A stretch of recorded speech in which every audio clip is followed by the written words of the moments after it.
This is the Mobile Marketing Minute with your hosts, Rob Woodbridge and Greg Hickman. This, my friends, is the Mobile Marketing Minute or Moment. My name is Rob Woodbridge from Untethered.tv. What's going on? I'm Greg Hickman with MobileMakes.com. Greg, I don't know if you know this, but there is an epidemic going on right now of people being dumb with their mobile initiatives, losing a whole lot of traffic, losing a whole lot of business, making their customers pull their hair out, literally, get frustrated, and abandon carts. It's called not doing mobile properly. And you have 5 tips to help people do mobile properly. So listen up, folks, don't you? Yeah, so I would say the first one is going to be make sure that you have a mobile optimized / friendly navigation. We're seeing a lot of sites now go to the hamburger style menu, which is the 3 lines, in the corner or what have you. But you have to remember that people are coming into your site potentially on various pages, hopefully, and they might need to be looking for the next place to go. So whatever you're trying to guide them to do, make sure that they can easily do that through your navigation, both the global navigation and sort of internal page navigation, allowing them to go from one step in the process to the next. The second is collecting email addresses from mobile. There's a huge kind of saying that people say is like the money's in the list. And whether that's the mobile database or the email database, both are very powerful. But I see a lot of sites that, actively try to capture emails from desktop, not doing the same thing on mobile, when there are plenty of tools out there that you can use to make capturing emails very, very easy. Some of which are lead pages we've talked about before on the show. Tools like Opt-in Monsters, which is essentially a popover tool, or Sumo Me is a new one that's out there. And allows you just to collect email addresses, all mobile responsive. So, you can time them when they pop up, when people go to leave, all that great stuff. So keep collecting emails from your mobile website. Don't abandon that goal just because someone's on a phone. 3 is snackable content. So a lot of businesses are now focused on content marketing, which is what's driving leads into the business.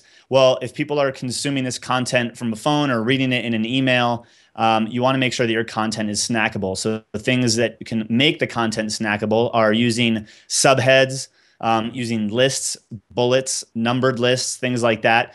Really break up the content so it's scannable. Most likely, not all of your audience is going to want to read the 22 things that you talk about, but having headlines and bullets and numbers will make it easy for them to scroll through and capture the things that are most important and relevant to them. So snackable content is the third. Then using tappable buttons versus text links. So using responsive design, you can, take something that maybe a text link on a desktop and make it into a button on a mobile site. One question you should ask yourself is, why would it be a text link and not a button on desktop also? But that's neither here nor there. But really focus on tappable. And the point is that, if your customer's on a desktop, they're using, like a mouse, which has a unique, like a very intricate pointer. Whereas when we're using our mobile devices, we're using like our thumbs and our pointer fingers, whatever finger we want, really, sometimes 2 hands. So the tappable target areas need to be a lot bigger. So just focus on, are these buttons tappable? Are they easy to use? And, each operating system has their own guidelines, but for Apple, it's like 44 pixels by 44 pixels is the minimum size. I believe Android it was like 40, it was either just smaller or just bigger, I forget. So right around there is kind of the minimum size a button should be, but tappable, tappable, tappable. And the last one is probably the most important, especially if you're in retail, is checkout, your shopping cart experience. This was the #1 thing we focused on while I was at Cabela's.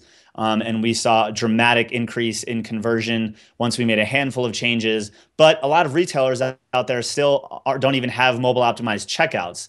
That's the first step. And there's tons of other things that you're probably doing wrong that are slowing someone down from actually checking out. But make sure that if you're using a third-party tool as a shopping cart, that they're mobile friendly, they're mobile optimized.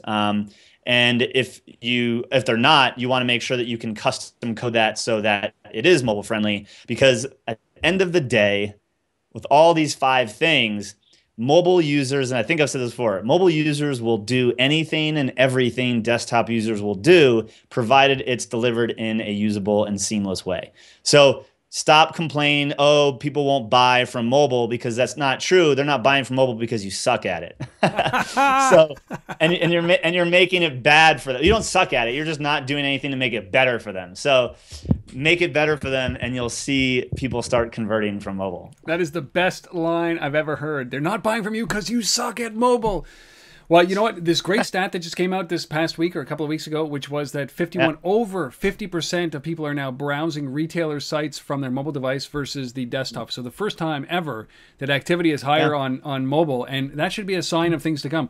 I don't mean to actually hit you over the head with a mallet on this point, but hey, I think the trend is now tipping towards a dominant mobile world.